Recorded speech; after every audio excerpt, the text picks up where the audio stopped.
दोस्तों नमस्कार, जय श्री कृष्णा, जय हिंद, जय भारत, सत श्री अकाल, आदाब।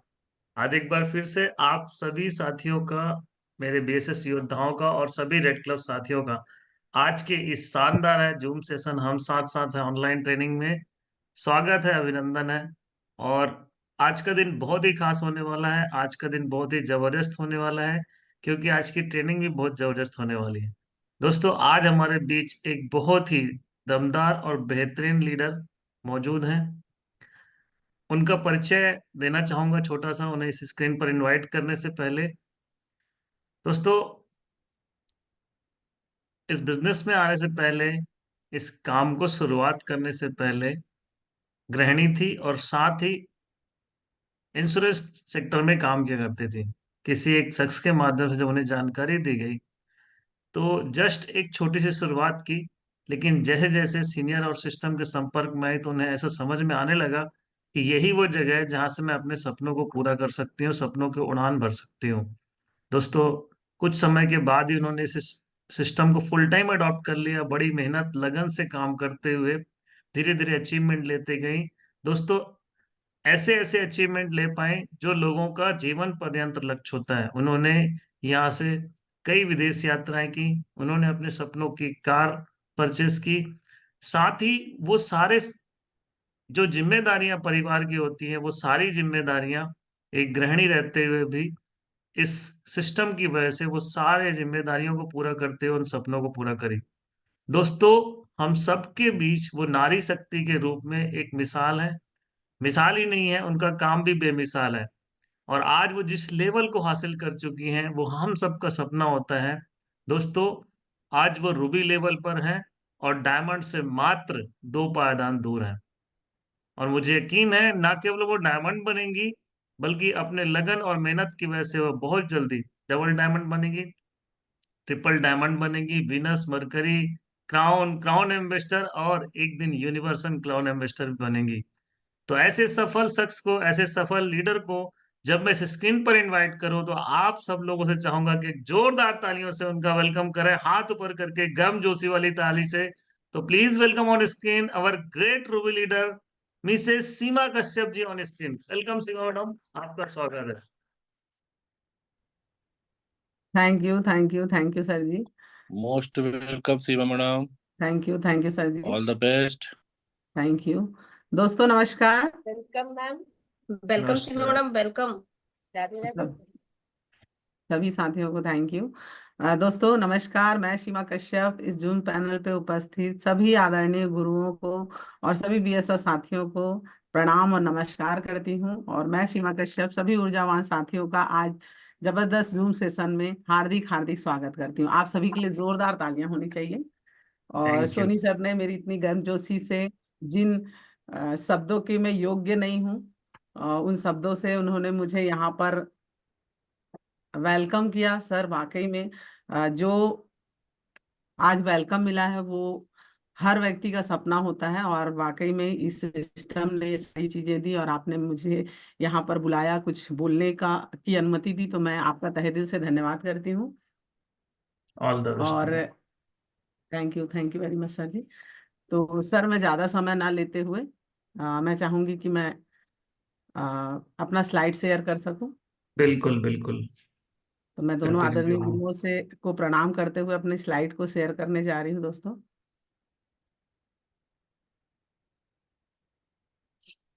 बहुत बढ़िया, आ चुका है आपकी स्क्रीन।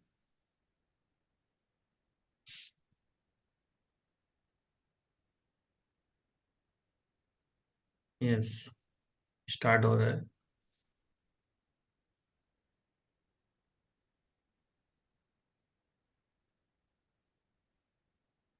बहुत बढ़िया, फुल स्क्रीन हो चुका है, कंटिन्यू कर सकते हैं।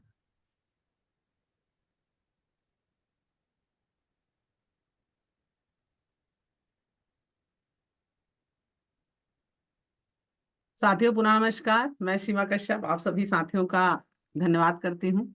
और आज अपना छोटा सा परिचय दूंगी। मेरा नाम सीमा कश्यप है और दुर्ग छत्तीसगढ़ से मैं बिलोंग करती हूँ दोस्तों। और इस बिजनेस में आने से पहले मैं इंश्योरेंस सेक्टर में कार्य करती थी। और जिस तरह से ये बिजनेस हम खोजते हुए नहीं जाते, उसी तरह से मैं भी इसे खोजने नहीं गई थी। एक आज से लगभग 6 साल पहले हम सबके आदरणीय गुरु मिस्टर DN शर्मा सर ने मुझे कॉल किया और कहा कि आपका 10 मिनट का समय चाहिए, और मैंने सर को कहा बिल्कुल आप आ सकते हैं। सर आए और मुझे इस बिजनेस की जानकारी दी, तो एक चीज समझ में आई कि सर गवर्नमेंट जॉब में है, अगर वो इस बिजनेस को कर रहे हैं तो मुझे करने में क्या दिक्कत है, और पैसे की तो जरूरत होती है। यहाँ पर मुझे ये बताया गया कि यहाँ से आप अपनी जिंदगी बदल सकते हैं। दोस्तों मैंने कुछ नहीं किया, केवल बिलीव किया सिस्टम पे और अपने सीनियर पे, और बिलीव का नतीजा ये रहा कि आज जो चीजें हम पाना चाहते हैं वो चीजें यहाँ से मिल सकती हैं। तो धीरे धीरे मैं भी प्रयास कर रही हूँ कि सफलता की तरफ बढ़ सकूं। तो दोस्तों आज 1 घंटे में मैं आपको केवल वही चीजें बताऊंगी जो चीजों को करके हमें सफलता मिलती है। तो चलिए दोस्तों, यहाँ पर मैं जो भी बताना चाहूंगी वो मेरे सीनियर और सिस्टम की देन है, और वाकई में मुझे पूरा विश्वास है जो चीजों को लेकर मैं यहाँ पर आगे बढ़ी हूँ तो आप भी आगे बढ़ सकते हैं। तो सभी ये जानना चाहती हूँ कि क्या सभी सफलता लेना चाहते हैं? आप यस या नो बोल सकते हैं, चैट बॉक्स में लिख सकते हैं। और अगर आप सफलता लेना चाहते हैं तो दोस्तों यहाँ पर जो भी बातें मैं बताऊंगी वो वही बातें बताऊंगी जो जिस चीजों को करके मैं यहाँ तक आई हूँ। तो दोस्तों सबसे पहले मैं चाहूंगी कि हमें जो अपॉर्चुनिटी मिली, भारत की नंबर 1 कंपनी शेफ शॉप के लिए जोरदार तालियां होनी चाहिए, जो 23 सालों से लगातार लगातार लाखों लोगों की जिंदगी बदलने का काम कर रहे हैं। क्योंकि दोस्तों आज हमारे पास वो अपॉर्चुनिटी नहीं है जिससे हम अपने सपने को पूरा कर सकें। क्योंकि मैं हमेशा ये कहती हूँ कि जब मैं इंश्योरेंस सेक्टर में थी तो मैं कभी सपने ही नहीं देख पाती थी, मगर एक प्लेटफॉर्म मिला और मेरी ही नहीं मेरे जैसे काफी लोगों की जिंदगी बदली है। तो जबरदस्त तालियां सेफ शॉप के लिए होनी चाहिए। हमारे 5 डायरेक्टर जिनकी सोच से ये 23 साल से ये कंपनी चल रही है और यहाँ लाखों लोग अपनी जिंदगी बदल रहे हैं, तो मैं चाहूंगी हमारे आदरणीय 5 डायरेक्टर के लिए जोरदार तालियां। दोस्तों उसके बाद हमारी जबरदस्त BSS सिस्टम के लिए जोरदार तालियां, क्योंकि कहा जाता है कि सीखना बन तो जीतना बन। सिस्टम में हमेशा हम ये बोलते हैं कि सीख कर व्यक्ति एरोप्लेन चला सकता है, मगर बिना सीखे वो साइकिल भी नहीं चला सकता। यस या नो? तो दोस्तों लगातार लगातार हम BSS सिस्टम से सीख रहे हैं, ये हमें सपोर्ट कर रहा है बिजनेस को आगे बढ़ाने के लिए। तो मैं चाहूंगी हमारे सिस्टम के लिए जोरदार तालियां होनी चाहिए। मेरी आवाज क्लियर है? क्या मेरी आवाज आ रही है सभी हाँ को? हाँ, बिल्कुल क्लियर है मैडम, आगे बढ़िए। Thank you very much sir ji. दोस्तों उसके बाद हम सबके आदरणीय गुरु mister DN Sharma sir, mister Manoj Kumar Soni sir को मैं यहाँ पैनल से तहे दिल से प्रणाम करती हूँ। और मैं चाहूंगी हमारे आदरणीय गुरुओं के लिए जोरदार तालियां होनी चाहिए, क्योंकि इन्होंने एक ऐसे सिस्टम की नींव रखी जिसके माध्यम से आज दोस्तों देखिए आज हम सब मिलकर एक छत के नीचे ही सीख पा रहे हैं। जिन लेवल पर ये पहुंच चुके हैं उनको हमें पहुंचाने का प्रयास कर रहे हैं। तो मैं चाहूंगी कि सर के लिए जोरदार तालियां, क्योंकि ये ना होते तो फिर सिस्टम ना होता, और सिस्टम ना होते तो फिर कोई भी ना होता। तो दोस्तों मैं दोनों आदरणीय गुरु को प्रणाम करती हूँ। और मैं शर्मा सर के बारे में कुछ बोलना चाहूंगी, क्योंकि सर ने मुझे ज्वाइन तो करवाया मगर वो सारी चीजें बताई जिसमें इस बिजनेस से असफल हो सकते हैं और इस बिजनेस को क्या करने से सफल हो सकते हैं। मतलब जहां गलतियां हो रही थी वो भी समझा रहे थे, जहां पर मैं अच्छा काम कर रही थी वहां भी अप्रिसिएट कर रहे थे। सारी चीजें उन्होंने बताई। आज मैं पैनल पे जो भी चीजें बताऊंगी दोस्तों, मैं आपको बता दूं कि हम कई बार ऐसा सोचते हैं कि मुझे सब कुछ आता है, मैं सब कुछ कर सकती हूँ, पर आज मैं आपको बताना चाहूंगी कि गुरुओं के मार्गदर्शन के बिना हम आगे नहीं बढ़ सकते। आज मैं जो भी यहाँ पर बताऊंगी बोल मैं रही हूँ मगर शब्द उनके हैं, क्योंकि आज भी एक आदत बना के रखिए कि कल अगर सेशन लेना है तो सर से वो सारी स्लाइड दिखाना, वो सारे सब्जेक्ट को कंटिन्यू बातें करना कि सर कहाँ गलती है, क्या मुझे बताना चाहिए, क्या लोगों को फायदा होना चाहिए। कहने का मतलब ये है कि ना उन्होंने मेरी उंगली छोड़ी और ना मैंने उनकी उंगली छोड़ी। तो दोस्तों सभी को मैं एक मैसेज देना चाहूंगी, जो भी आपको यहाँ पर आपके जो लीडर है जो फील्ड में आपको मदद कर रहे हैं दोस्तों, तो उनका हाथ हमेशा थामे रखिए। तो मैं इस पैनल से आदरणीय शर्मा सर को प्रणाम करती हूँ, क्योंकि उन्हीं की बदौलत मैं इस योग्य बन पाई कि मैं आपको कुछ बता पाऊँ। तो दोस्तों मैं चाहूंगी शर्मा सर के लिए एक जोरदार तालियां होनी चाहिए। और पैनल पे उपस्थित मेरे सभी आदरणीय डायमंड लीडर, आदरणीय रेड क्लब लीडर को भी मैं यह पैनल से प्रणाम करती हूँ, क्योंकि उनके सेशन को सुन सुन कर ही आगे सीखने का प्रयास करती हूँ। सभी लीडर से मुझे काफी अनुभव मिलता है, उनकी छोटी छोटी बातों को भी मैं यहाँ रखने का प्रयास करूंगी, क्योंकि कहीं ना कहीं वो भी सीख कर अपने अनुभव से आगे बढ़ रहे हैं, और सारे लीडर के अनुभव से ही हम आगे बढ़ सकते हैं। दोस्तों, कहना ये चाहती हूँ कि जिससे भी सीखने को मिल रहा है ना, तो हमें सीखना चाहिए। तो चलिए दोस्तों, अब आगे बढ़ते हैं। दोस्तों, मैं एक वीडियो के माध्यम से कुछ आपको दिखाना चाहूंगी, तो मुझे मदद करेंगे कि आपको वॉइस आ रही है कि नहीं, प्लीज। आइए सेशन की शुरुआत करते हैं। दोस्तों, आज मैं टॉपिक लेकर आई हूँ बदलाव पे। तो आइए पहले एक वीडियो को देखते हैं, उसके बाद फिर हम मैं अपने बातों को आगे बढ़ाऊंगी। तो मैं केवल मदद चाहूंगी, क्योंकि मुझे समझ में नहीं आ रहा है कि आवाज आएगी कि नहीं आपको। मुझे यस या नो में जवाब दे दीजिएगा।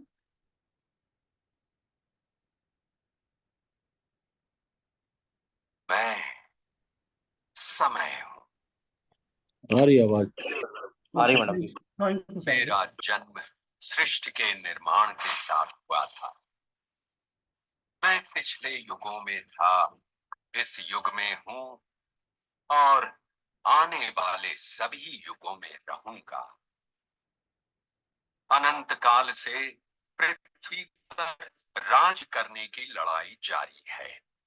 लाखों वर्ष पहले संसार में भीम सरक यानी डायनासोर जैसे अद्भुत जीवों का राज था, पर काल चक्र के साथ वो न चल पाए और आखिर उनका अंत हुआ।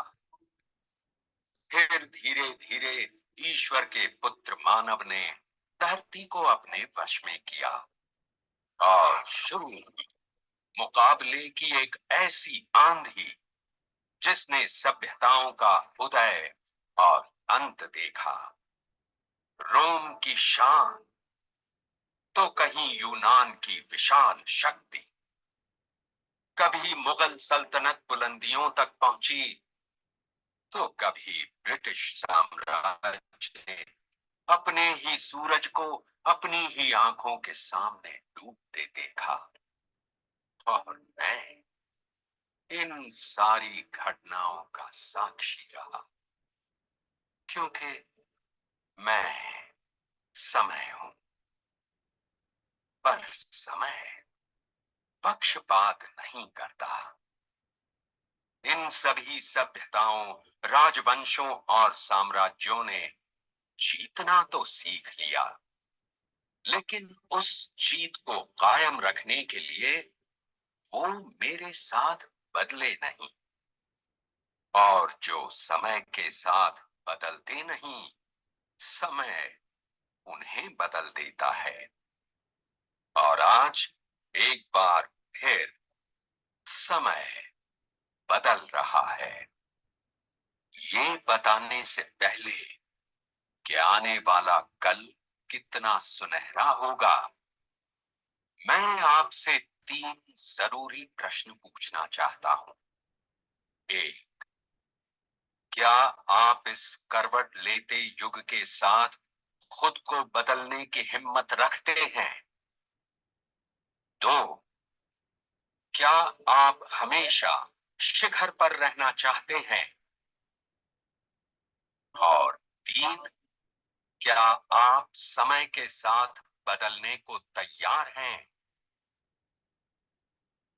अगर आपका उत्तर है हाँ, तो जान लीजिए कि कल की सफलता, आज की जीत और आने वाले कल की कामयाबी के पीछे बस एक ही रणनीति है, और वो है परिवर्तन। परिवर्तन पहले सोच में, फिर अमल में। अगर आप मेरे साथ हैं तो यूं समझिए वक्त आपके साथ है। फिर कल, आज और कल बस आप ही होंगे सफल। मैं चाहूंगी इस वीडियो के लिए जोरदार तालियां होनी चाहिए। बहुत बढ़िया सीमा मैडम। तो चलिए बहुत बढ़िया। दोस्तों, आगे बढ़ते हैं, क्योंकि आज आज मैं हम 1 मिनट। समय। चलिए दोस्तों, अब आगे बढ़ते हैं। आज मैंने वीडियो के माध्यम से ये बताने का प्रयास किया कि समय बहुत तेजी से बदल रहा है। यस या नो? और वीडियो के यस। आखिरी में उन्होंने ये भी बताया कि अगर इंसान परिवर्तन होना नहीं चाहता, मतलब अपने आप को बदलना नहीं चाहता है, तो उसको क्या क्या परेशानी आएगी वो मैं स्लाइड में बताने का प्रयास करूंगी। तो यहाँ पैनल में सभी से मैं ये जानना चाहती हूँ, क्या हम सभी बदलना चाहते हैं अपने जीवन यस। में? यस। यस। बदलाव दो प्रकार का होता है, एक व्यवहार में और एक जिंदगी में। तो कहा जाता है कि दोनों चीजें अच्छे के लिए बदला जाए तो बहुत ही अच्छा होता है। तो पैनल पे जितने भी साथी हैं, क्योंकि इस बिजनेस में आए, उन्होंने एक सपना देखा इसीलिए आए। क्योंकि मुझे जहां तक समझ में आता है कि दाल रोटी के लिए इस बिजनेस में कोई नहीं आता। मैं अपने सही बिजनेस की बात। बात करूं तो ये बिजनेस केवल वही व्यक्ति करेगा जो दाल रोटी से ऊपर सोच सकता है। क्योंकि दाल रोटी की व्यवस्था तो कहते हैं कि जानवर भी कर लेता है। मेरे पापा, मैं छोटी थी तो हमेशा सुनती थी उनके मुंह से कि जब कोई बातें गंभीर करते थे तो वो हमेशा बोलते थे कि जानवर तो अपने बच्चों के लिए जानवर भी अब दो रोटी की व्यवस्था कर लेता है। तो एक बात इसमें बिजनेस में समझ में आती है दोस्तों, हम यहाँ पर अपने सपने पूरे करने आए हैं। जहां पर हम केवल समझौते भरी जिंदगी जी रहे थे, यहाँ पर हमने एक सपना देखा और हम अपने सपने को पूरा करने के लिए यहाँ पर आ गए। तो यहाँ पर वीडियो के माध्यम से यही बताने का प्रयास किया है कि जैसे जैसे समय बदल रहा है तो हमें भी बदलना होगा दोस्तों। तो क्या हम सब भी बदलने को तैयार हैं? यस। तो चलिए एक छोटी सी स्टोरी के माध्यम से, एक जोक है पर इसे समझने का प्रयास कीजिएगा। कि एक समय की बात है, एक महात्मा जी ना एक गांव में आए और वो ना सबको प्रवचन दे रहे थे। और बातों बातों में उन्होंने कहा कि इस गांव के लोग एक दिन सारे लोग मर जाएंगे। तो सभी गांव वाले भावुक होने लग गए और भावुक होने के बाद रोने भी लग गए। तो गांव महाराज बोले, अरे बड़ा अजीब गांव है, मेरी बातों को सुनकर सब रोने लग गए हैं। तो वो बोलते हैं, देखिए आप लोग रो तो रहे हो पर सत्यता यही है कि एक दिन इस गांव का हर आदमी मरेगा। तो और उन लोग और जोर जोर से रोने लगते हैं। पर इसी बीच में एक व्यक्ति होता है, वो हंसता रहता है। वो हंसता रहता है। तो महाराज बोलते हैं, सभी रो रहे हैं और पर आप हंस रहे हो, क्या बात है? तो ध्यान से सुनिएगा। वो व्यक्ति बोलता है, मैं इसलिए हंस रहा हूं क्योंकि मैं इस गांव का ही नहीं हूं। ठीक है। तो दोस्तों ये मैसेज एक चीज है कि कई बार हम जब इस बिजनेस में आते हैं और हम लोगों को ये बताते हैं कि ऐसा हो जाएगा वैसा हो जाएगा, तो उसे ये लगता है कि ये मेरे साथ होने वाला नहीं है। पर हमें समझने का प्रयास ये है कि हम सभी इंसान हैं और जो भी चीजें, घटनाएं, जो परिवर्तन होंगे, जो भी चीजें होंगी, वो होगी तो सभी के साथ होगी। जब कोई चीजें आती, महंगाई आती है, वो सबके लिए आती है। तो हमें ये समझना होगा। कंपटीशन आएगा तो वो सबके लिए आएगा। तो चलिए आगे बढ़ते हैं हम। दोस्तों मैंने जैसे कि कहा कि बदलाव की बात, यस या नो? तो दोस्तों यस। समझने का प्रयास करते हैं कि मैंने यहाँ पर पीक लगाई हुई है कुछ पालतू जानवरों की। इसमें आप हर जानवर को ले सकते हैं, मैंने केवल पालतू जानवरों की लगाई है। जानवरों को भगवान ने ना जीवन बदलने की बुद्धि नहीं दी है बिल्कुल। उनके अंदर इतना विवेक नहीं होता कि वो अपने जीवन को बदल सके। वो दुनिया में जैसे आए हैं वो वैसे ही रहेंगे। वो पालतू तो बन गए हैं, इंसान ने उन्हें ना कुछ सिखा दिया है, तो वो क्या करते हैं, वो रटी रटाई चीजों को ही बार बार करते हैं। अपनी मर्जी से कुछ करने की इच्छा नहीं रखते। ये इच्छा शक्ति केवल इंसानों में होती है दोस्तों। ये भगवान का जो वरदान है ना, बुद्धि, वो इंसान, वो जानवरों में नहीं है। आप देखिएगा, जो तोता होता है, वो तोता होता है, उसे कुछ रटे रटाए आप शब्द सिखा दें, वो केवल वही चीजें बोलता है। मेरे दादाजी थे, वो बहुत सारे तोता पाले हुए थे, तो वो एक अच्छा वर्ड सिखाए थे कि मैं छोटी थी और बड़ी हो गई तब भी वो वही बोलता था। मिट्ठू चितगोटी बोल, तो ये बोलते थे, तो वो बार बार वही बोलता था। मतलब सालों साल वो वही बोला जितना सिखाया गया। वो मर्जी से अपने सीखता नहीं है। मतलब अपनी जिंदगी में वो विकास नहीं कर सकता। क्यों नहीं कर सकता? क्योंकि उसके अंदर उसके अंदर इतना विवेक नहीं होता। क्योंकि भगवान ने उसे ऐसा वरदान नहीं दिया। मगर उसके अंदर कैपेसिटी तो होती है। आपने देखा होगा जंगल में शेर होता है, उसे सर्कस का शेर, उसे उसे पकड़ कर अगर सर्कस का शेर बना दिया जाए तो इंसान उसे कुछ सिखा के उसके कर्तव्य करवा देता है। मतलब उसके अंदर कैपेसिटी तो है मगर बुद्धि नहीं है कि अब अपने जीवन को बदल सके। तो मगर दोस्तों धन्यवाद करिए, एक मानव जीवन हमें मिला है। मगर जीवन हमें मिला है और ये वरदान ना भगवान ने हमें दिया है। तो आगे हम समझने का प्रयास करते हैं।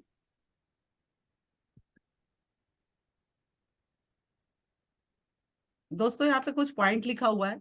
कुछ नया काम करने की आदत इंसानों को पशु पक्षी और जानवरों से अलग करती है, हाँ या ना? आप यस। देखिएगा, जानवर कल भी वैसे ही था, आज भी वैसे ही है और आने वाले समय में भी वैसे ही रहेगा। क्योंकि मैंने पहले ही बता दिया कि उनके अंदर भगवान ने वो शक्ति नहीं दी है जो इंसानों के अंदर दी है, मगर हमें ये चीजें दी है। मतलब जानवर और इंसान में कुछ तो फर्क है। जो मैंने पहले कहा कि केवल दाल रोटी की व्यवस्था अगर हमें करनी है तो वो तो जानवर भी कर लेता है। सॉरी टू से कोई मेरी बातों को अन्यथा नहीं लेगा, केवल मैं पैनल में कुछ समझाने का प्रयास कर रही हूँ कि अगर हम कुछ नया नहीं कर रहे हैं अपने जीवन में तो हम कैसी जिंदगी जी रहे हैं। भगवान के वरदान का कोई उपयोग ही नहीं हम कर रहे हैं। दुनिया से हम जाएंगे तो वो भगवान क्या बोलेगा कि दोबारा तुम्हें इंसान बना के भेजूं या नहीं भेजूं, क्योंकि जो वरदान देकर भेजा था उसका धरती पे आपने कोई भी उपयोग नहीं किया। आइए समझने का प्रयास करते हैं। क्या मेरी स्लाइड दिख रही है? Yes yes. दोस्तों यहाँ पर देखिए कि हम पहले कैसे थे, ध्यान से समझने का प्रयास करिए। फर्स्ट स्लाइड में देखिए और सीधा आप लास्ट में देखिए, उसके बीच का प्रोसेस देखिए। इंसान ने किस तरह से जन्म लिया, उसके पास कुछ भी नहीं था, मगर धीरे धीरे धीरे धीरे आज आधुनिक युग में आज वो मोबाइल, कंप्यूटर, आज वो हर चीज कर सकता है जो लोग असंभव बोलते थे। यस या नो?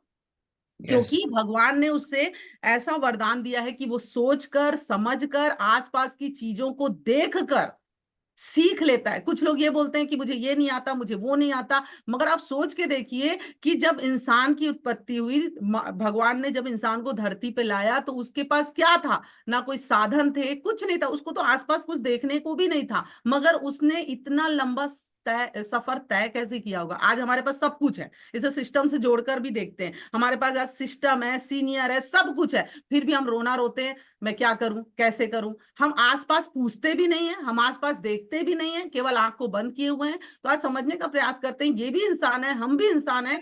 बिना साधन के भी कुछ लोग ऊंचाइयों पर पहुंच गए, मगर आज हमारे पास सब कुछ होकर भी हम आगे नहीं बढ़ पा रहे हैं। आगे बढ़ने का देखते हैं। दोस्तों देखिए, प्राचीन युग में मुझे जितनी मेरी समझ आई मैंने लाने का प्रयास किया। यहाँ पर उपस्थित काफी सारे मेरे से सीनियर भी हैं, मेरे से अनुभवी हैं, पढ़े लिखे हैं, तो मैंने जितना मुझे समझ में आया वो मैं लाने का प्रयास किया। दोस्तों इसे समझने का प्रयास कीजिएगा।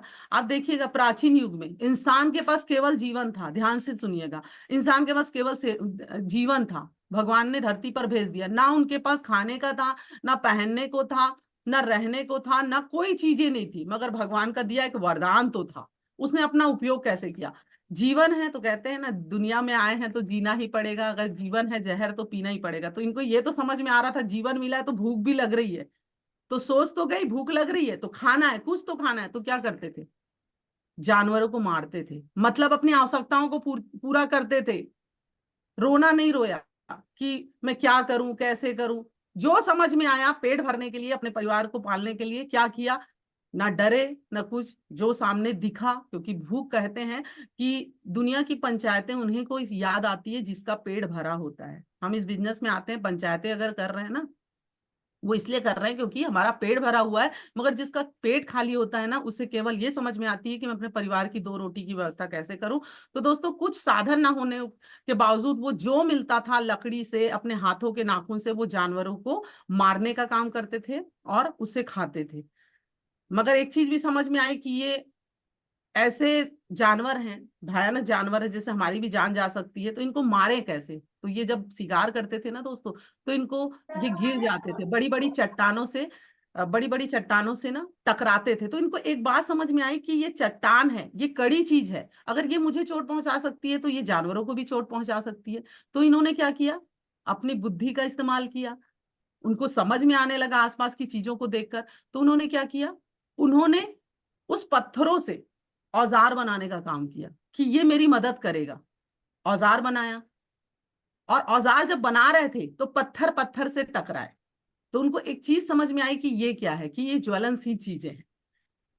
ऐसे बनाते बनाते उन्होंने बढ़िया हथियार बना लिए पत्थर के, जिससे उनको मदद मिलने लगी क्या करने के लिए? शिकार को और आसानी से करने के लिए। एक समय की बात है कि जंगल में आग लग गई, बिजली गिरी और जंगल में आग लग गई। आग लगी तो जानवर जले। जब इन्होंने वो जले जानवरों को खाना शुरू किया तो उनको एक चीज समझ में आई कि अगर मैं इससे पका लेता हूं, इस तरह से आग पैदा करता हूं और इसे पका लेता हूं, तो पकाने से क्या होगा? पकाने से सबसे पहली चीजें तो उनको ये समझ में आई कि खाने और पचाने में आसानी होगी, वो स्वादिष्ट भी लगने लगा। तो उन्होंने देखकर समझकर अपनी बुद्धि का इस्तेमाल करके उन्होंने आग पैदा की और खाने को पकाने लगे। दोस्तों ये प्रोसेस तो चल रहा था, पर उनके पास समस्याएं तो आ रही थी। क्यों? क्योंकि इंसान थे और जानवरों को मार के खा रहे थे। तो इंसानों की संख्या बढ़ रही थी मगर जानवरों की संख्या घट रही थी। तो उनको क्या करना था? उनको ये समझ में आया कि जानवरों को ज्यादा मारेंगे तो हमारे लिए तो भोजन ही खत्म हो जाएगा। तो उन्होंने क्या किया? कंदमूल खाना शुरू किया। आइए आगे देखते हैं। और ये स्लाइड में हम ये पढ़ पा रहे हैं, परिवर्तन ही संसार का नियम है दोस्तों। और मैं पिछले स्लाइड में और बताना चाहूंगी कि यहाँ पर मैं स्लाइड नहीं पढ़ पाई। देखिए, आवश्यकता आविष्कार की जननी है। जब जब आवश्यकता पड़ी आविष्कार हुए। हम बोलते हैं ना कैसे हो जाएगा, कैसे हो जाएगा, कुछ नहीं होता है। जब इंसान को आवश्यकता पड़ती है ना तो वो आविष्कार की तरफ बढ़ता है। जब तक हमें जरूरत महसूस नहीं होती तो हम ये नहीं करते। तो उनको आवश्यकता पड़ी तो उन्होंने आविष्कार करना शुरू किया। परिवर्तन ही संसार का नियम है। अगर वो परिवर्तित नहीं होंगे, वैसे ही काम करते रहेंगे, तो उनका जीवन आगे नहीं बढ़ पाएगा और उनको आसानी नहीं होगी। तो उन्होंने पकाना शुरू किया। जब जानवरों की संख्या कम होने लगी तो उनको एक बात समझ में आया कि मेरी सोच में मुझे बदलना पड़ेगा। मैं इसी पे डिपेंड नहीं रह सकता, एक ही चीज पे डिपेंड नहीं रह सकता। यहाँ पर आज समझ सकते हैं, हम आय की बात कर सकते हैं। हम एक ही आय पे डिपेंड नहीं रह सकते, केवल नौकरी। हमें आय के स्रोत को बढ़ाना होगा। तो परिवर्तन में सोच लाया।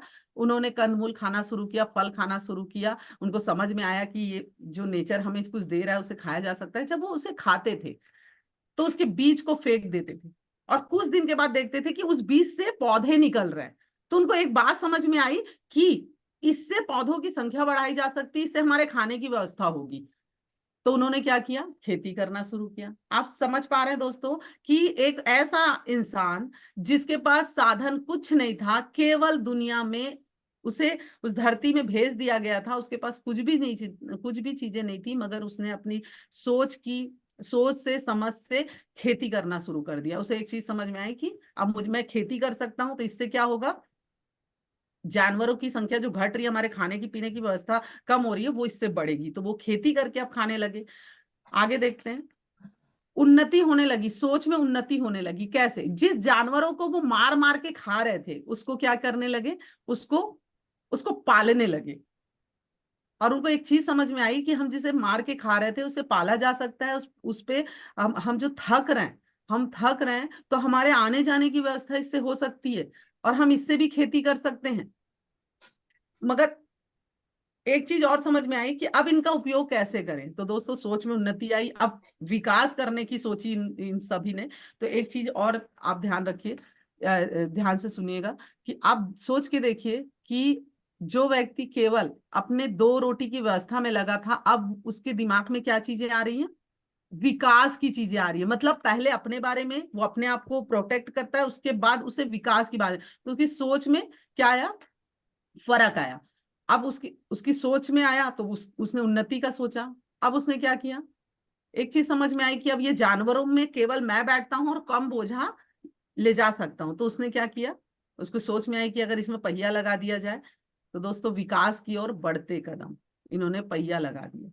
अब आप यहाँ पर देखिए, उन्होंने पहिए का आविष्कार किया और इस तरह से उनको ये समझ में आया कि अब मैं एक अच्छा जीवन जीना शुरू कर दिया हूं, तो अब मुझे कपड़े भी चाहिए, मुझे घर भी चाहिए, अब मेरा परिवार है। उनको एक चीज समझ में आने लगी। तो उन्होंने जो पत्तों के कपड़े पहनते थे, उन्होंने अब जानवरों को मार के जो खाल होती थी, उनको समझ में आता था कि मुझे ठंड लग रही है, तो वो उस छाल के कपड़े पहनते थे। फिर धीरे धीरे उन्होंने खेती किया तो उनको समझ में आया कि खेती से कपड़े बनाए जा सकते हैं। धीरे धीरे उन्होंने जो पहाड़ों में रहा करते थे, गुफाओं में रहा करते थे, फिर उन्होंने झोपड़ियां बनाई, झोपड़ी में रहने लगे। उसके बाद उन्होंने नगर बनाया। इस तरह से धीरे धीरे धीरे धीरे उन्होंने विकास की तरफ कदम बढ़ा। दोस्तों अब ये सारी बातें मैं क्यों बता रही हूँ? सब लोगों को ये लग रहा होगा इसको तो स्कूल में हमने पढ़ा है, यस या नो? तो हम हिस्ट्री की बातें क्यों कर रहे हैं? क्योंकि ये सारी चीजें हम जानते हैं, पर मैसेज क्या है? मैसेज ये है कि बिना साधन के, बिना किसी चीज के इंसान जीरो से लेकर काम करके यहां तक पहुंच गया। मतलब हमें क्या दिखा दिया कि भाई ये हमारे पूर्वज हैं, इन्होंने हमें यहां पहुंचा दिया कि देखो भाई ऐसे जगह थे तुम जंगल में, आज नगर में आपको पहुंचा दिया। हमें भी बहुत सारी दिक्कत आई, तो आज मैं ये सारी चीजें इसीलिए बता रही हूँ कि सोच के देखिए दोस्तों, इंसान के पास भगवान का दिया हुआ ऐसा वरदान है कि वो अपने अपनी सोच से, समझ से, आवश्यकता पड़ने पर ये सारी चीजें कर सकता है। यस या नो? यस। अब आते हैं, ये तो वो चीजें थी दोस्तों, ये इनकी आवश्यकताएं थी। समझने का प्रयास करिएगा, बात गहरी है। ये क्या कर रहे थे? ये अपनी जरूरत की पूर्ति कर रहे थे, ये अपनी जरूरत के साधन को जोड़ रहे थे। पहले सिर्फ खाना था, उसके बाद धीरे धीरे धीरे धीरे उनको ये समझ में आएगी सारी चीजें मुझे करनी है। इनको 3 चीज चाहिए थी, समझ में आ गया, रोटी, कपड़ा और मकान। इन्होंने इसकी व्यवस्था कर ली, रोटी की व्यवस्था कर ली, कपड़े की भी व्यवस्था कर ली और मकान भी की व्यवस्था कर ली। ये कब था? ये प्राचीन युग। आज मेरा आप सभी से सवाल, क्या आज केवल रोटी, कपड़ा, मकान ही हमारी जरूरत है? संतुष्ट जो इंसान होंगे वो बोलेंगे हाँ बिल्कुल मैडम, एकदम सही बोल रहे, यही तो चाहिए और कुछ नहीं चाहिए। तो दोस्तों यही बस चाहिए था तो नौकरी काफी थी, क्योंकि दाल रोटी की व्यवस्था हर व्यक्ति कर रहा है। तो आइए बढ़ते हैं आगे। आज इंसान की सबसे बड़ी जरूरत क्या है दोस्तों? उनकी जरूरत तो मैंने बता दी, आज हमने स्लाइड में पढ़ भी लिया कि उनकी जरूरत ही रोटी, कपड़ा, मकान। मगर आज इंसान की सबसे बड़ी जरूरत क्या है? कोई बताना चाहेगा? प्लीज बता सकते हैं मुझे। मैं तो बताऊंगी ही, पर मैं चाहती हूँ कि आप सभी, या फिर चैट बॉक्स में आप लिख सकते हैं कि हमारी अभी सबसे बड़ी जरूरत क्या है। एनीवन? कुछ लोगों को लग रहा है मैडम कुछ और बता देंगी और मैं कुछ और बता दिया तो क्या होगा। कुछ नहीं होगा दोस्तों, कम से कम हम अपने विचार तो एक दूसरे के पास रख पाएंगे। तो चलिए आइए, सबसे बड़ी जरूरत आज वाकई में कुछ लोग लिख रहे हैं कि आज आशा मैडम लिख रही है मनी। मैडम एकदम सही, जोरदार तालियां। आज हमारी सबसे बड़ी जरूरत है पैसा दोस्तों, पैसा। मैं मानती हूं पैसा सब कुछ नहीं होता, मगर समस्याओं का हल पैसे से ही निकाला जाता है दोस्तों। आज जितनी भी समस्याएं हमको आ रही है वो पैसे से निकाला जा सकता है। और दोस्तों यहाँ सिर्फ केवल हम पैसे कमाने आए हैं, पैसे कमाने और पैसे कमाने आए हैं। हमें केवल पैसे कमाने पे ध्यान देना चाहिए। मगर मुझे बहुत दुख के साथ बोलना पड़ रहा है कि हम पैसे को कमाने के छोड़कर ना सारी चीजें करते हैं। तो कितने लोगों को पैसा चाहिए इस बिजनेस से?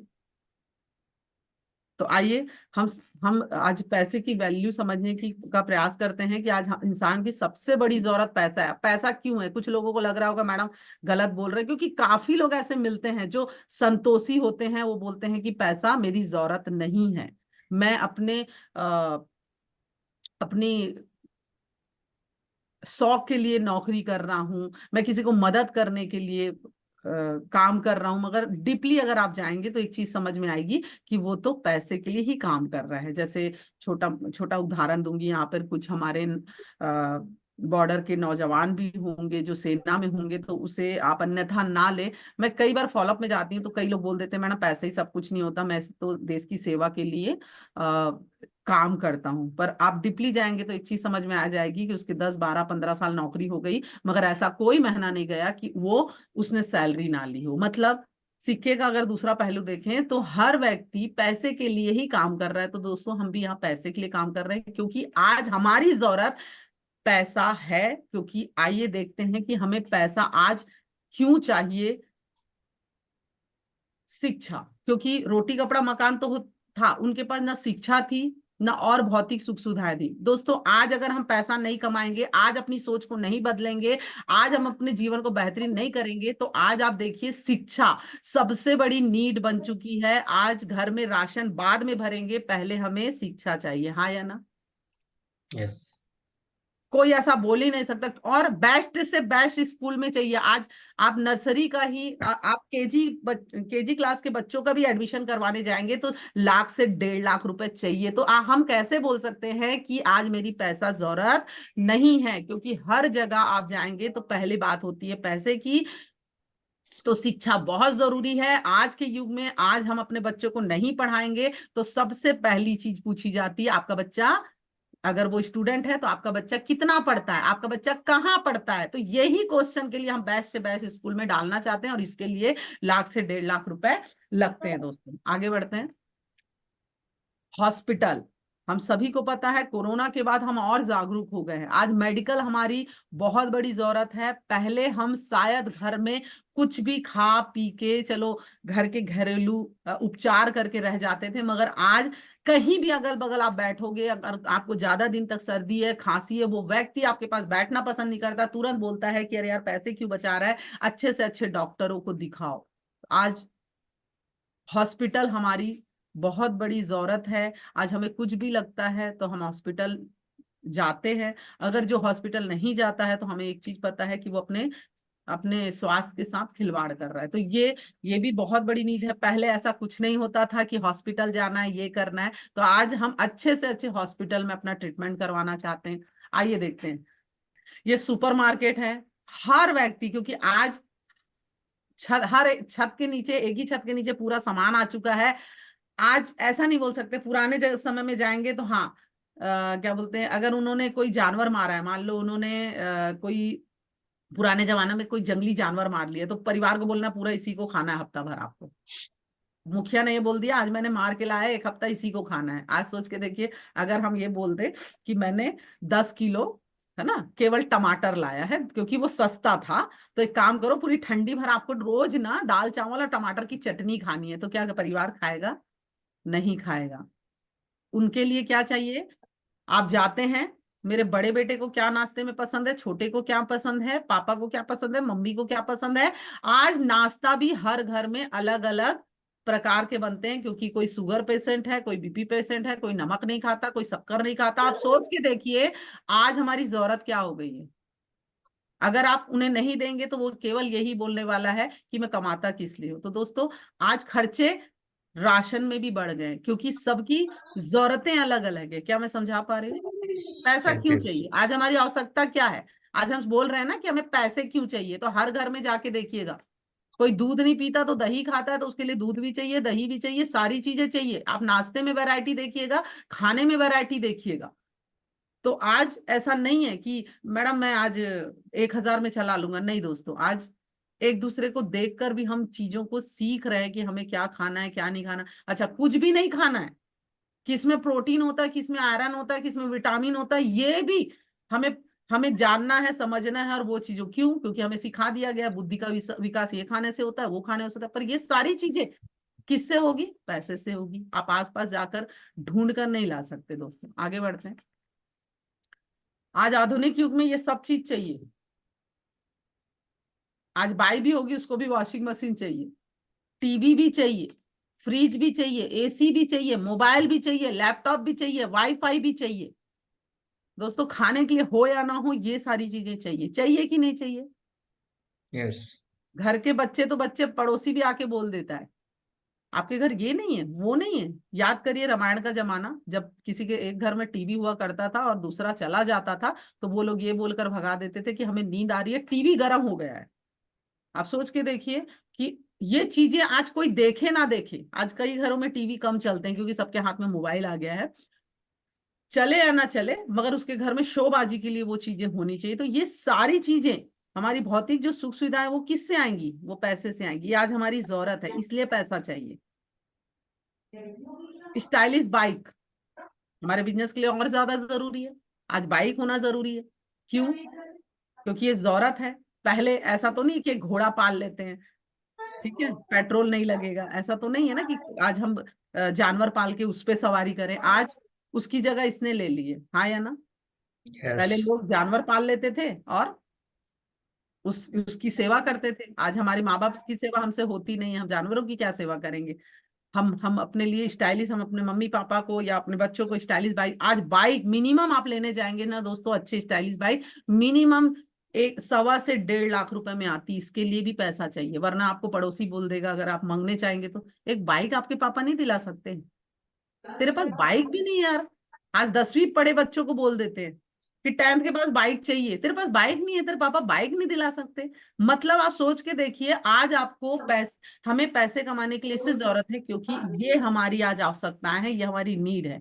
आगे बढ़ते हैं। एक गाड़ी में अगर 4 लोग, प्लीज किसी के घर से आवाज आ रही है, म्यूट कर लेंगे। आज कार की जरूरत है। आज हमें कार की जरूरत है, क्योंकि एक बाइक में अगर 4 लोग, क्योंकि आजकल तो ऐसी स्टाइलिश बाइक आ गई है कि कोशिश करते हैं कि ऐसी बाइक, ऐसी सीट हो कि 2 से ज्यादा को बैठाना ही ना पड़े। तो आप बोल ही नहीं सकते कि उस बाइक में मैं बैठ सकती हूँ। तो दोस्तों आज कार चाहिए, क्योंकि धूप से, पानी से, ठंड से हमें बचना है। तो आज कार भी हमारी बहुत जरूरत है। अगर मिनिमम, अगर कम से कम की बात करिए तो आप अगर मिनिमम में भी जाएंगे तो 10 लाख से नीचे कोई कार आने वाली नहीं है। ये हमारी जरूरत है कि नहीं आज की डेट में?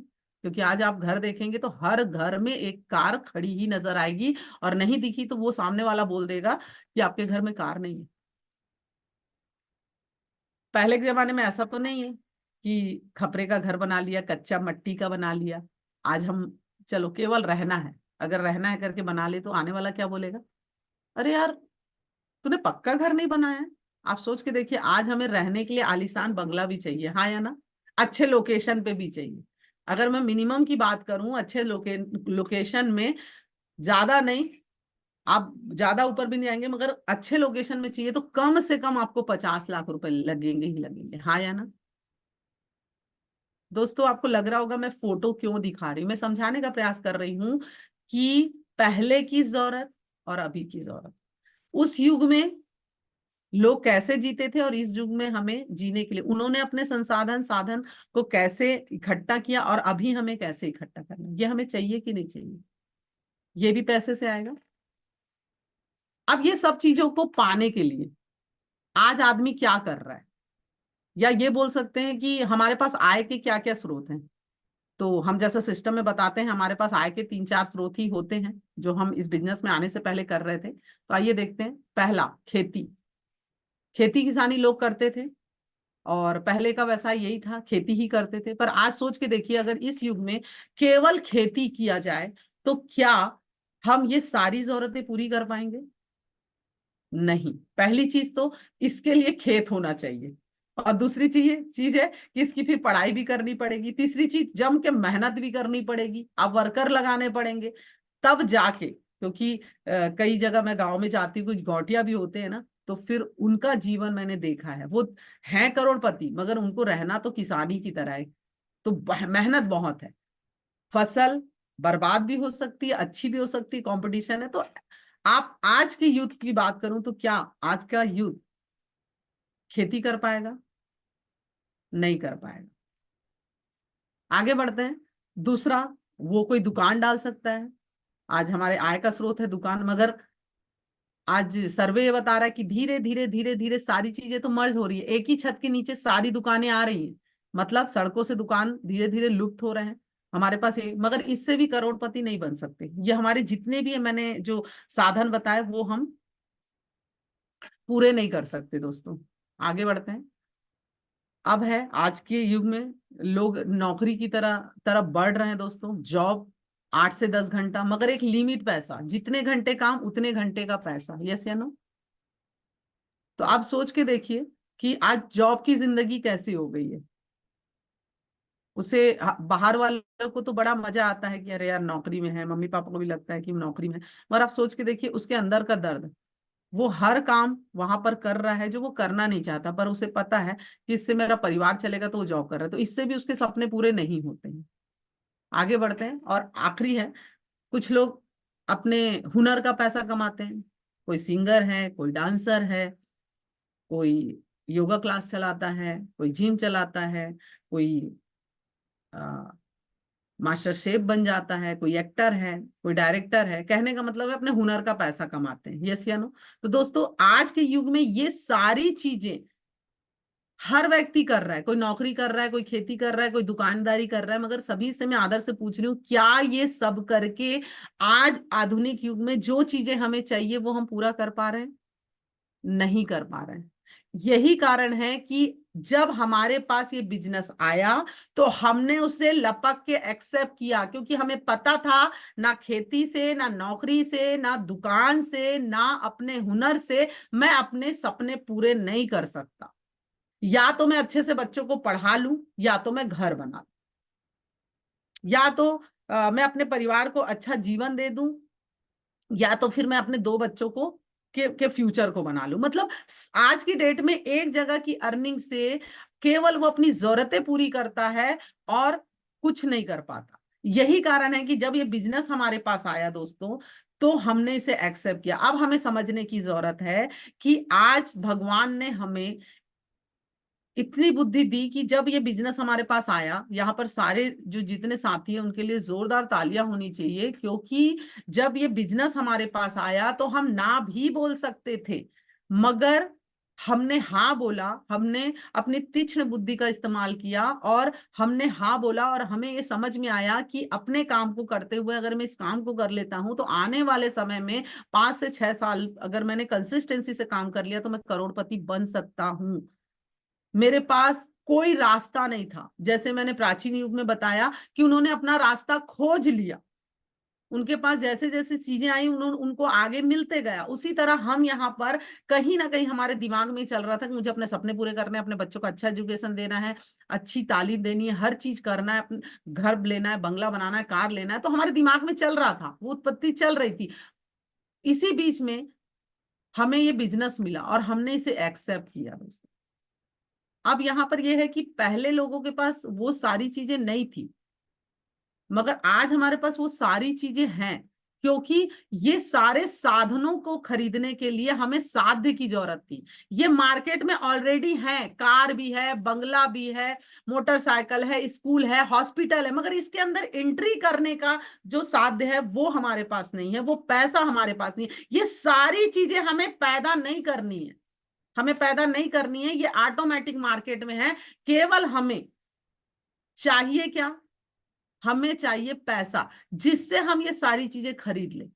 अब ये पैसा कहां से आएगा? हमने जबरदस्त एक अपॉर्चुनिटी ली है, जिसमें हमें यह बताया गया है कि आज लाखों लोग यहां से करोड़पति बन चुके हैं। यस या नो? तो दोस्तों अब हमें करना क्या है? हमें करना पड़ेगा एक उस कंपनी पे विश्वास जो 23 सालों से काम कर रही। मैं चाहूंगी शेफ शॉप कंपनी के लिए जोरदार तालियां होनी चाहिए। दोस्तों अभी मैंने पूरे सेशन में एक ही चीज समझाने का प्रयास किया कि ये जीवन है और जीना तो पड़ेगा। अब सवाल यह है कि केवल जीना है कि अच्छे से जीना है।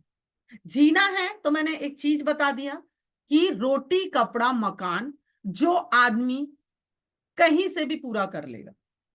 ये 3 ऐसी आवश्यकताएं हैं जो हर व्यक्ति पूरा कर सकता है। 2 रोटी हर व्यक्ति आपको दे सकता है, इसे अन्यथा ना लें। मैं आपको बताना चाहूंगी, मेरे पड़ोस में एक अंकल रहते थे और वो गवर्नमेंट जॉब में थे, और उन्होंने अपनी जॉब छोड़ दी थी। वो लोग 3 भाई थे, ठीक है, 3 भाई थे। हम लोग छोटे छोटे थे और 3 भाई थे। तो बड़ा भाई नौकरी छोड़ चुका था, गलत संगत में था, तो वो नौकरी वगैरह छोड़ दिया था। तो उनके 2 भाई थे। तो वो 2 भाई थे ना, तो वो बड़ा जो भाई था जो नौकरी छोड़ चुका था, तो वो क्या करता था, मैं एकदम फैक्ट बात बता रही हूँ दोस्तों कि इंसान के साथ क्या होता है। तो जब वो लापरवाह हो जाता है, वो अपनी जिंदगी को नहीं बदलना चाहता, तो वो क्या होता था, वो सुबह ना, क्योंकि उस समय मोटर वोटर हुआ नहीं करते थे, पानी वानी का कोई सुविधा नहीं था, तो नगर निगम का नल आता था। तो वो बड़ा भाई क्या करता था, सुबह एक भाई भाई के घर में पानी भर देता था और शाम को एक भाई के घर में पानी भर देता। इसके बदले में ना दोनों भाई ना अपने भाई को खाना दे दिया करते थे, दोनों टाइम का। एक टाइम का वो दे देता था, एक टाइम का छोटा दे देता था, एक टाइम का बड़ा दे देता था। क्या मेरी आवाज आ रही है? यस। तो ऐसी एक समय की बात है, मेरी सहेली और मैं ऐसी बैठे हुए थे, तो किसी बुजुर्ग ने, बुजुर्ग लोग रहते हैं, उन्होंने बोल दिया उन दोनों भाइयों से कि क्या यार तुम अपने बड़े भाई को पाल रहे हो, और क्या बोलते हैं, बड़े भाई को पाल रहे हो और उसको कुछ बोलते क्यों नहीं, काम वाम क्यों नहीं करता है। तो मैं बताना चाह रही हूँ दोस्तों, आज लोग ना क्या कैसे बोल देते हैं, क्या बोल देते हैं। उन्होंने, मैं बहुत छोटी थी, 5वीं 6वीं पढ़ी थी, मुझे याद है वो बात। उन्होंने एक लाइन बोली, अम्मा क्या करेंगे, सगा भाई है। ये सोचकर खाना दे देते हैं, कुत्ते को भी लोग ना 2 रोटी डाल देते हैं, वो तो सगा भाई है। मैं आपको ये समझाना चाह रही हूँ दोस्तों, केवल दाल रोटी की व्यवस्था तो कोई भी कर देता है, कोई भी कर देता है, कैसे भी कर देता है। पर मैं समझाना ये चाह रही हूँ कि पुराने जमाने में जो लोग जैसे भी अपनी आवश्यकताओं को पूरी कर लिए, मगर आज हमारी आवश्यकता केवल दाल रोटी नहीं है। आज हमारे पास जो बच्चे हैं वो हाई एजुकेशन लेना चाहते हैं, समय के साथ कंपटीशन करना चाहते हैं, उसकी व्यवस्था हमें ही करनी है। वरना कल वो हमें ये बोलने वाले हैं, आज हमारे लिए आपने क्या किया, हमारे लिए आज आपने क्या किया। क्योंकि वो आसपास देख रहे हैं, उनको हर चीज चाहिए। एक जिम्मेदार माता और पिता, क्योंकि यहाँ सब जवाबदार माता पिता बैठे हुए हैं, तो आज ये सोचने की जरूरत है कि बच्चे अगर हमसे कुछ मांग रहे हैं और हम पूर्ति नहीं कर पा रहे हैं तो उससे ज्यादा दुख कोई नहीं है, क्योंकि जरूरत की चीजें भी पूरी नहीं कर पा रहे हैं। तो दोस्तों, आज हमें शेफ शॉप पे भरोसा करके काम करने की जरूरत है, क्योंकि लाखों लोगों ने यहाँ से अपनी जिंदगी बदली है दोस्तों, मगर हम विश्वास नहीं कर पा रहे हैं। हमें करना क्या है? सारी चीजें कंपनी ने करके दी है, सारी चीजें डायरेक्टर ने करके दी है। 23 साल से उन्होंने दिखा दिया कि आज यहाँ से लाखों लोग करोड़पति बन चुके हैं। तो 23 साल से तो मैं चल के दिखा दिया, अब आपके चलने की बारी है। मैं 23 साल से चल रहा हूँ, क्या आप 5 साल मेरे साथ चल सकते हैं?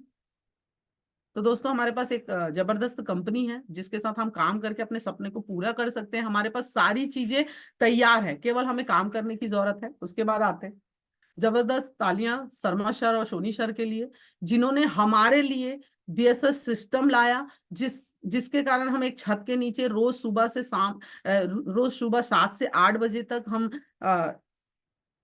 अलग अलग शहरों में बैठे हुए लोग एक छत के नीचे हम यहाँ पर एजुकेशन ले सकते हैं कि किस तरह से शर्मा सर और सोनी सर आज डायमंड बने, उस लेवल पे पहुंच गए जिस लेवल का हमारे पास सपना होता है। उन्होंने इतनी बड़ी टीम बनाई, किस तरह से उन्हें संजोया जाए, ये सारी चीजें ना ये बीएसएस सिस्टम हमें सिखाता है, मगर हम इस पे बिलीव नहीं करते।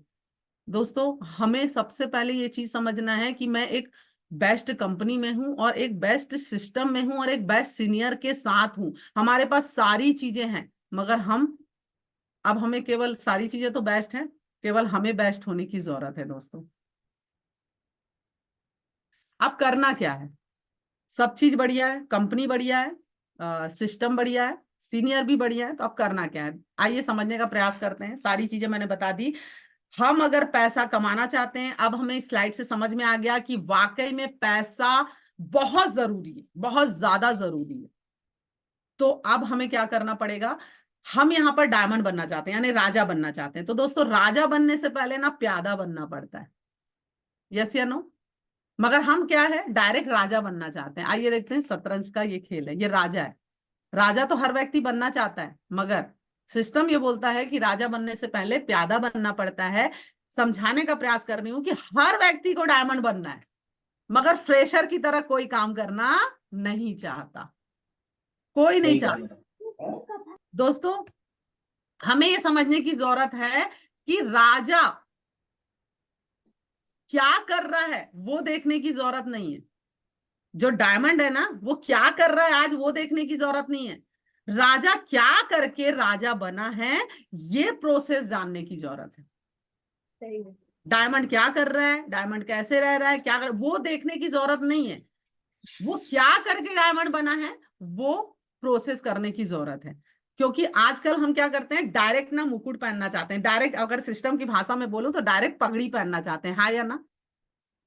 मगर उस प्रोसेस से गुजरना ही नहीं चाहते जो हमें परमानेंट पगड़ी पहना सके। ये गलती हो रही है कि नहीं हो रही है? यस। हमें डायमंड तो बनना है, मगर फ्रेशर की तरह काम करने को हम तैयार ही नहीं है। दोस्तों, हमें एक चीज ध्यान रखना है कि सचिन तेंदुलकर हो, विराट कोहली हो, या कोई भी महान क्रिकेटर हो, वो डायरेक्ट अपने क्रिकेट टीम का कप्तान नहीं बना। उसे भी कप्तान बनने से पहले 12th मैन बन के उसे टॉवेल देना पड़ता है, उसे पानी पिलाना पड़ता है, ग्राउंड में उसे प्रैक्टिस करवाना पड़ता है। उसके बाद ये सारे प्रोसेस को वो देखकर कैप्टन बन जाता है। मैं केवल समझाना ही चाह रही हूं कि हमें अगर डायमंड बनना है तो करना क्या होगा। आइए समझने का प्रयास करते हैं। ये हम हैं दोस्तों। कब तक हम हैं? ये यहाँ पे लिखा हुआ है, चाहे वो जेंट्स हो चाहे लेडीज हो, यहाँ पे लिखा हुआ है फ्रेशर।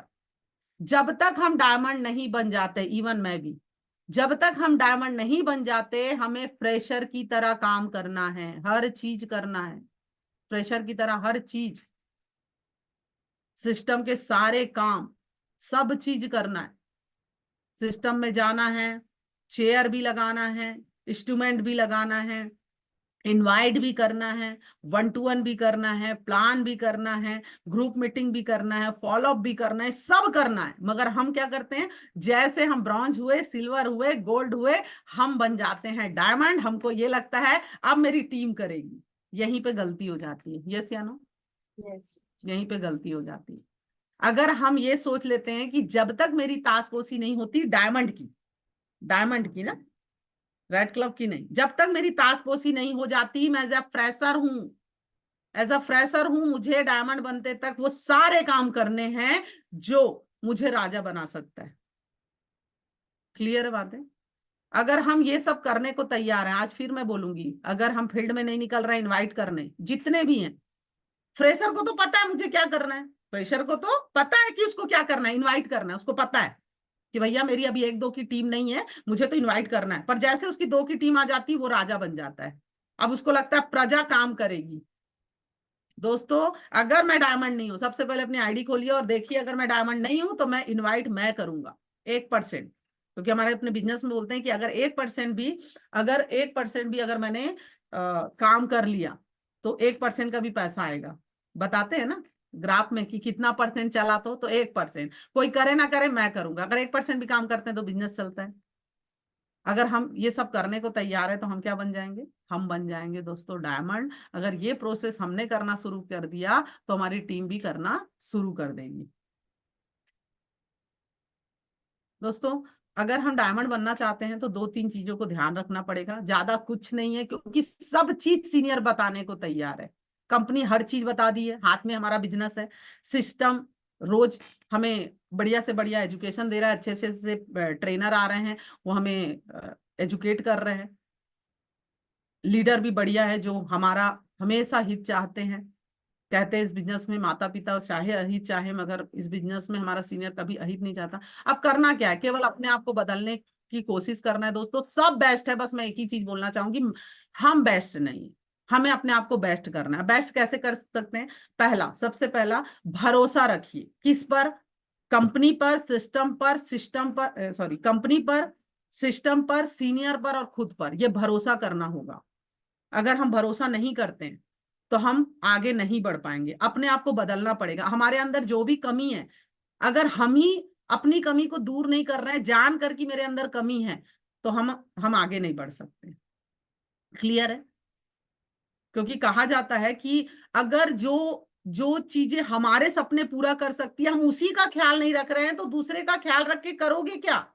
जैसे हम सिस्टम में आते नहीं, शुक्रवार को, संडे को प्लान में आते नहीं है, ग्रुप मीटिंग में आते नहीं है, और पूछने पर क्या बोलते हैं? मैडम वो ना मेरे फलना के यहाँ मीटिंग थी, सॉरी बर्थडे था, शादी था, फंक्शन था, मेरे यहाँ मेहमान आ गए थे, मैं खाने पे बुलाई थी, मैं ऐसे बुलाई थी, मैं वैसे बुलाई थी। तो मैं एक चीज बोलना चाहती हूँ कि जो सिस्टम, जो कंपनी, जो सीनियर के सहयोग से आप अपने पूरे सपने को पूरे कर सकते हैं, अगर हम उसी का ख्याल नहीं रख पा रहे हैं तो दूसरों का ख्याल रख के कर क्या लेंगे? क्या मैं समझा पा रही हूँ? हमें Yes. जिसका ख्याल रखना है उसका ख्याल नहीं रख सकते। अगली चीज, अगर हम इस बिजनेस में डायमंड बनना चाहते हैं, मैं यहाँ 8 स्टेप बिल्कुल नहीं समझाऊंगी, क्योंकि 8 स्टेप तो रोज हम पढ़ रहे हैं। मैंने कहा ना, सब बेस्ट है, टूल्स बेस्ट हैं, सब बेस्ट है। बेस्ट आज हमें होना है। यहाँ पर उपस्थित सभी आदरणीय मेरे साथी, बीएसएस साथी हैं, सब अलग अलग प्रोफेशन से। कोई शिक्षा विभाग से है, कोई स्वास्थ्य विभाग से है, कोई पुलिस डिपार्टमेंट से है, कोई फौज में है, कोई हाउस वाइफ है, कोई कहीं के अध्यक्ष हैं, ये सब हैं। तो मैं ये बोलना चाहूंगी कि हम अलग अलग धर्म के भी लोग हैं, अलग अलग धर्म को मानने वाले लोग हैं, और अलग अलग प्रोफेशनल के भी लोग हैं, मतलब अलग अलग काम करने वाले लोग हैं, और अपनी अपनी जगह में हम बहुत ही प्रतिष्ठित हैं, है ना, मान सम्मान वाले व्यक्ति हैं, सभी चीजें। मगर इस बिजनेस में अगर हम आए हैं दोस्तों, तो एकदम ध्यान से सुनिएगा कि इस बिजनेस में आए हैं तो वो सब चीज को भूल के आना पड़ेगा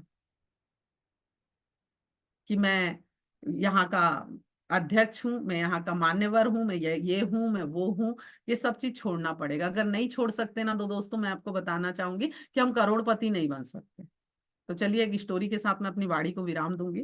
तो दोस्तों, मैं आपको समझाना चाहती हूँ कि जो हम वैभव छोड़कर अगर यहाँ नहीं बैठ रहे हैं, तो ये हमें ना आगे की ओर लेके जाता है। और एक चीज और, यहाँ पे शंका नहीं करना है। शंका एक बीमारी है। जो यहाँ पर आने के बाद क्वेश्चन करिए, संदेह कर सकते हैं, कोई दिक्कत नहीं है, संदेह करने में दिक्कत नहीं, संदेह का इलाज है, मगर शक का इलाज नहीं है। संदेह होता है, अरे यार हाँ सच में प्रोडक्ट इतना महंगा तो क्यों लग रहा है, तो आप संदेह है तो अपने सीनियर से पूछ सकते हैं, वो निवारण कर देगा। मगर शंका, शक का कोई इलाज नहीं होता, वो बीमारी होती है। तो आपको शक भी नहीं करना है। किस पे? क्योंकि पूरा भरोसा करना है, शक नहीं करना है। तो आइए देखते हैं ये शक हमको कहां तक लेके जाता है। तो एक समय की बात है, शंकर भगवान और माता सती राम कथा सुनने के लिए कुम्मज ऋषि के आश्रम में गए, जो दक्षिण दिशा की ओर पड़ता था, और शंकर भगवान रहते हैं कैलाश में। तो सबसे पहले एक सीख सुनिएगा कि कभी भी हम इस पैनल पे आते हैं, कभी भी पैनल पे आते हैं, तो हमें ये सब छोड़ देना है कि भाई मैं यहाँ का अधिकारी हूं, यहाँ का वरिष्ठ हूं, मैं घर का ये हूं, वो हूं, प्रेसिडेंट हूं, ये सब छोड़ना है। कि शंकर भगवान ही ये बताते हैं कि अगर मुझे राम की कथा सुननी है तो कैलाश पर्वत से उतरकर दक्षिण दिशा की ओर मुझे जाना है। मतलब कुम्भज ऋषि की जो कुटिया थी ना, वो नीचे थी। मतलब जब भी हमें ट्रेनिंग लेना होता है तो हमें हल्का होना है, उतर जाना है, हमें भारीपन से नहीं आना है। अपने पूरे वैभव को छोड़कर ट्रेनिंग को लेना है कि मैं क्या हूं। वहां पर फ्रेशर भी बता रहा है ना, अगर मैं रेड क्लब हूं और कोई फ्रेशर भी बता रहा है तो उसे से सीखने की जरूरत है।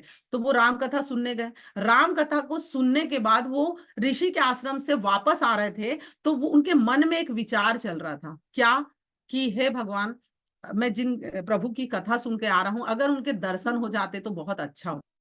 तो माता सती के साथ वापस आते रहते हैं, तो वो ऐसा विचार करते हैं और कहते हैं कि दिल से अगर कोई आवाज निकलती है तो दिल तक पहुंचती है। उसी समय वो देखते हैं कि राम भगवान लक्ष्मण भाई के साथ सीता माता की खोज में निकल रहे थे। तो उन्होंने उनको देखा और देखकर वहीं से उन्होंने उनको प्रणाम किया, जिस चीज को ना सती माता ने देख लिया, और मगर दूर से प्रणाम किया, पर राम भगवान के पास नहीं गए। क्यों नहीं गए? क्योंकि वो अपनी लीला खेल रहे थे। और कहा जाता है कि जब भी सीनियर कुछ काम कर रहा हो तो उसको डिस्टर्ब नहीं करना चाहिए। हमारी एक आदत है, हम फॉलोअप में जाते हैं ना, तो सीनियर अपने फॉलोअप में डीडी निकालने में लगा रहता है, हम टोका टाकी करते। तो एक चीज हमेशा ध्यान रखिए कि अपने सीनियर को ना कभी भी, अगर वो अपने काम में व्यस्त है तो उसे टोकना नहीं चाहिए। तो शंकर भगवान को पता था वो अपने काम में लगे हैं, तो उन्होंने टोका नहीं, दूर से प्रणाम किया। इस घटना को सती माता ने देखा और सती माता ने कहा कि प्रभु, आप जिसको प्रणाम कर रहे हैं वो कौन है? तो उन्होंने कहा, जिनकी कथा हम सुनकर आ रहे हैं ना, ये वही राम भगवान है। तो आपको मैं एक चीज बता दूं, शंकर भगवान तो अपने वैभव को छोड़कर गए थे, मगर सती माता अपने वैभव को छोड़कर नहीं गई थी। वो पूरे साज सज्जा अपने पूरे देवतागण के साथ कथा सुनने गई थी। कहने का मतलब है, अगर हम अपने वैभव के साथ बैठेंगे तो कुछ भी बातें किसी की भी समझ में नहीं आती, वो कितना भी समझा ले। तो माता तो हल्की होके गई नहीं थी, तो उन्होंने कहा, कैसी बातें कर रहे हो आप? बोल रहे ये आपके प्रभु है? ये तो साधारण मानव है और अपने पत्नी के विलाप में रो रहा है, मैं नहीं मानती। तो उनको शंका हो जाती। शंकर भगवान बोलते हैं, शंका मत करिए, ये भगवान ही है, मेरे इष्ट है। पर माता बोलती मैं नहीं मानती। जैसे हम इस बिजनेस में अपने सीनियर ही की नहीं मानते, नहीं सर ऐसा कैसे हो सकता है, वैसा कैसे हो सकता है। तो यहाँ पर एक मैसेज है कि कभी भी आपका सीनियर कुछ आपको बताए ना, तो उस पर शंका नहीं करना चाहिए। शंका का परिणाम क्या होता है? अब सती माता को लगता है कि नहीं, आप गलत बोल रहे हैं, मैं परीक्षा लूंगी इस मानव की। तो शंकर भगवान बोलते हैं, हट्टी है, मानेगी नहीं। वो चले जाते हैं कहाँ? अपने कैलाश पर्वत पे। बोले तुम परीक्षा लेते रहना। अब सती माता क्या करती है, राम भगवान के रास्ते में जो पेड़ आने वाला रहता है वहीं पे सीता माता का रूप धारण करके बैठ जाती है और बोलती है, ये भगवान होंगे तो पता चल जाएगा। और सती माता सीता माता का रूप धारण करके बैठ जाती है। उनको लगता है अपनी पत्नी को खोज रहे हैं, देखेंगे तो खुश हो जाएंगे। राम भगवान वहां से निकलते हैं और सती माता की तरफ नजर पड़ती है, जो सीता रूप में रहती हैं। मगर राम भगवान दोनों हाथ जोड़कर उनको बोलते हैं, माता आप यहाँ क्या कर रहे हैं? मेरे प्रभु शंकर भगवान कहाँ हैं? मतलब वो तुरंत पहचान जाते हैं कि ये सती माता है। उसी समय सती माता इतनी लज्जित होती हैं, कुछ नहीं बोल पाती और तुरंत अंतर ध्यान होकर कैलाश पहुंच जाती हैं। और कैलाश पहुंचने के बाद जब शंकर भगवान उनको बोलते हैं परीक्षा ले ली, तो वहां फिर झूठ बोल देती हैं कि नहीं नहीं प्रभु, आप आ गए तो मैंने परीक्षा और इच्छा नहीं ली, मैं वापिस आ गई। मतलब अपनी गलती को एक्सेप्ट नहीं करती। यहाँ पे एक सीख है कि जब भी गलती हो जाए तो अपने सीनियर को सॉरी बोलिए कि दोबारा ये गलती नहीं होगी। अगर आपने सॉरी नहीं बोला तो उसका परिणाम आइए समझने का प्रयास करते हैं, क्योंकि हम पढ़ते बहुत हैं पर समझते कुछ नहीं है। तो शंकर भगवान समझ जाते हैं कि ये मुझसे झूठ बोल रही है। जैसे हमारा सीनियर भी हमें पकड़ लेता है कि हम झूठ बोल रहे हैं। शंकर भगवान के पास के बगल में हमेशा सती माता बैठती थी, मगर उस दिन शंकर भगवान उनको बोलते हैं कि देवी मेरे बगल में नहीं, मेरे सामने बैठिए। और उसी दिन माता को समझ में आ जाता है कि शंकर भगवान ने मेरा त्याग कर दिया है। और उसके बाद से आपको सती की कथा पता है कि इस घटना की वजह से, क्योंकि सती माता सती तो बाद में हुई, मगर उसी दिन शंकर भगवान ने उनका त्याग कर दिया था। कहने का मतलब ये है कि शंका ना हमें इस बिजनेस से अलग कर सकता है। दोस्तों, कभी भी आप उन पे शंका ना करें जो आपको इस फील्ड में मदद कर रहे हैं, उस पे शंका मत करें जो आपका जीवन बना रहे हैं। पूरा भरोसा रखने का बिजनेस है, चाहे आपकी कंपनी हो, सिस्टम हो, आपका सीनियर हो, चाहे आप स्वयं हो, आपको शंका नहीं करनी है, क्योंकि शंका का कोई भी इलाज नहीं। दोस्तों, ये मैसेज ये देना चाहती थी कि जब शंका से माता सती भगवान देवता नहीं बच पाए, तो फिर हम इंसान हैं। तो ये एक छोटा सा मैसेज था, आइए समझने का प्रयास करते हैं। दोस्तों, सारी चीजें समझ में आ रही है तो सारी चीजें आसान है। आज हमारा हमारा जबरदस्त ऑफर चल रहा है जो 18 अक्टूबर से स्टार्ट हुआ है और 25 जनवरी तक चलने वाला है। तो दोस्तों, केवल हमारे पास 15 दिन का समय है। ये मत सोचें कि 15 दिन का समय है, ये सोचें अभी भी 15 दिन है। और अगर 15 दिन में हम अचीवमेंट ले सकते हैं तो काफी सारे ऑफर चल रहे हैं जो आप स्लाइड में देख पा रहे हैं। सभी को पता है, अपने सीनियर के साथ बैठिए और अपने अपने टारगेट को सेट करिए। आगे है जूम। जूम को ज्यादा से ज्यादा लोगों को प्रमोट करिए। जब भी आप किसी को प्लान दिखाते हैं, चाहे वो फॉर्म भरे ना भरे, आप उनके मोबाइल पे प्ले स्टोर में जाके जूम को जरूर डाउनलोड करिए। उनको बताइए कि मॉर्निंग में every day Monday to Saturday हमारा जूम सेशन होता है। सारे शहरों से, अगर आपके शहर में आप सिस्टम तक नहीं आ पा रही हैं, आपके शहर में सिस्टम नहीं है और हफ्ते में आपको लोकल सिस्टम में तो आना ही, मगर एवरी डे आप आइए, देखिए यहाँ लोग कैसे एजुकेशन लेकर आगे बढ़ रहे हैं। तो जून को ज्यादा से ज्यादा प्रमोट करिए। दोस्तों, रोज बढ़िया से बढ़िया हमें सेशन दिए जाते हैं। मुझसे भी अच्छे अच्छे प्रेजेंटर यहाँ पे आते हैं और मुझसे भी बेहतरीन ट्रेनर आते हैं और इस पैनल पे हमें एजुकेशन देते हैं। तो हमारे बीएसएस चैनल को भी सभी को ज्यादा से ज्यादा प्रमोट करना है। उनको बताना है कि आप अगर कहीं चूक गए हैं तो जो आज ज्वाइन कर रहे हैं उनको पुराने पूरे जितने भी बढ़िया बढ़िया सेशन है हमारे लीडर के द्वारा दिए गए हैं, उनको ज्यादा से ज्यादा लोगों को प्रमोट करना है। उनके मोबाइल में उनको डाउनलोड करके देना है, उनको सिखाना है, क्योंकि काफी लोगों को ये सारी चीजें नहीं आती हैं। तो थैंक यू वेरी मच। आज मैंने कुछ बातें बताई, जितना मुझे समझ में आया, जितनी चीजें मैंने नेचर से सीखी, सिस्टम से सीखी, सीनियर से सीखी, दोस्तों वो बताने का मैंने प्रयास किया। और जितनी भी बातें मैंने बताई वो सीनियर और सिस्टम के द्वारा बताई हुई हैं। और अगर कुछ भी यहाँ पर बताते हुए अगर आपको ऐसा लगा हो कि ये सिस्टम की बातें नहीं थी, ये अनगलन बातें थी, या मेरे मुख से ऐसी कोई बातें निकली हो जो आपको पसंद ना आई हो, तो प्लीज इसे पैनल पे छोड़ के जाइएगा। मगर जो बातें आपको अच्छी लगी उसे अपने जिंदगी में, अपने सिस्टम में, अपने सीनियर के साथ अप्लाई करिए, तो सफलता जरूर मिलेगी दोस्तों। और मैं शर्मा सर का धन्यवाद करूंगी कि उन्होंने मुझे स्लाइड में मदद की। काफी सारी त्रुटियां थी, उन्होंने मुझे बताया कि इसमें ये चेंजेस करना है, ये चेंजेस करना है। तो शर्मा सर, आपका तहे दिल से धन्यवाद। आज जो भी कुछ मैंने यहाँ बताने का प्रयास किया तो इस योग्य हो पाई कि मैं कुछ बताने का प्रयास करूं। तो थैंक यू वेरी मच। इसी शुभकामनाओं के साथ मैं सभी अपने आदरणीय गुरुओं को प्रणाम करती हूँ और thank you very much. Thank you very much sir ji. Thank you, thank you, thank you. वाह, जबरदस्त सीमा मैडम, मानना पड़ेगा। सॉरी सर जी, थोड़ा सा इस टाइम बात ओवर हो की गया। नहीं, कोई नहीं। हम सप्ताह में एक दिन तो ऐसा होता है जब रेड क्लब लीडर्स को सुनने का मौका मिलता जी है सर। ना। तो बहुत ही बढ़िया सेशन। सारी बातें बहुत ही इंपॉर्टेंट थी। सुनने समझने से सिर्फ नहीं होगा, उसे मानने से होगा।